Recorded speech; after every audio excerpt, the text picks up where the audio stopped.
All right, what's going on, guys? So Mason has a race this weekend, Sunday. It's currently Friday, but it's supposed to rain a bunch, so I think it's going to be a mud race. So I've took some steps, and this may work, this may not work, I don't know, but I just wanted to make a video showing what I did in case this does work. I want it documented.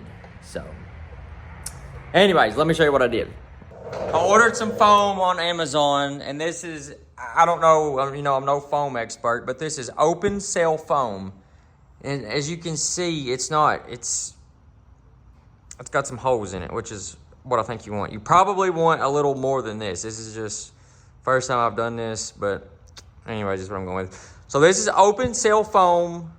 I've seen videos of pro riders do this when they race a mud track. You know, they put the foam in here, they put it in here, they put it here. They put it in any crack and crevice they can to keep from mud caking in there. You don't want mud to cake in there. That's why they put foam in there, to take up the space so the mud can't get in there.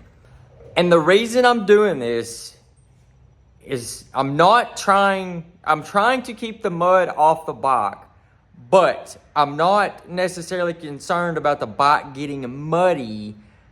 I'm concerned about getting the weight off the bike. I don't care if it's muddy.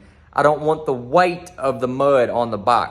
That's what I'm trying to prevent, because Mason, he's 11, and if you're in a mud race, or anybody, if you wreck 50 times or whatever, that it gets heavy to pick up. I mean, I don't know, it probably adds 20, 30 pounds of mud in when it gets caked on there. So that's what I'm trying to prevent. I don't care if the bike gets muddy. I'm trying to keep the mud off the bike for weight purposes. I'm trying to keep the weight down. Way he can ride it better. If he wrecks, he can pick it up. That's the goal I'm after. So also what I've done, this is straight pantyhose. I got it tucked in here. I put one zip tie on it. Like I said, I got the foam on here. I put some safety wire and some more safety wire and zip tie on it. So the idea of this, I've seen them do this. The mud won't stick to this. It just bounces off. It's taking up the space. You know, the mud it's still gonna get in here and stick, but I'm trying to keep majority of it off. And also that is what this is for. So I've got that foam running up in here, but I don't think the mud will stick to this pantyhose either. So I put it on the back fender.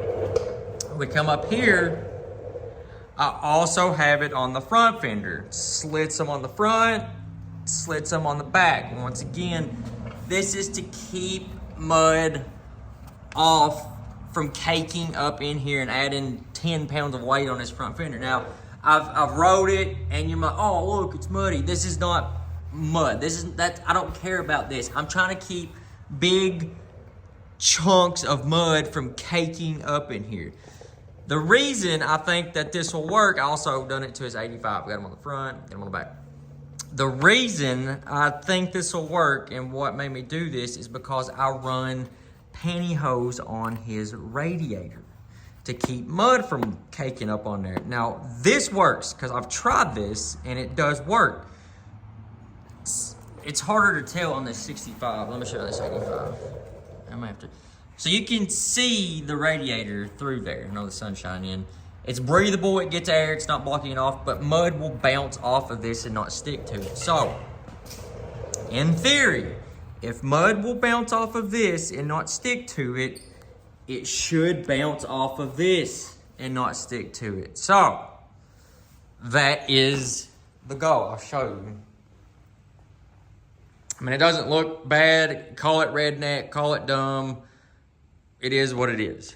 Staying on that topic, I've had several people be like, oh, spray it with Pam, SC1, baby oil. I've done all that. I've got a side-by-side. I've sprayed anything you can spray on them. I've sprayed on them. I think what that does is that makes it easier to wash. So if you spray, say you spray the bike down, it gets, I don't know, I guess it gets oily. And when the mud sticks to it, when you go to spray it off, it's easier to spray off. Back to my original point, I'm not worried about the bike getting dirty. I'm not worried about spraying the mud off. I'm trying to keep the mud from sticking in the first place. I don't want the mud to stick at all. Reason being, it's a weight issue. I don't care if the bike gets muddy.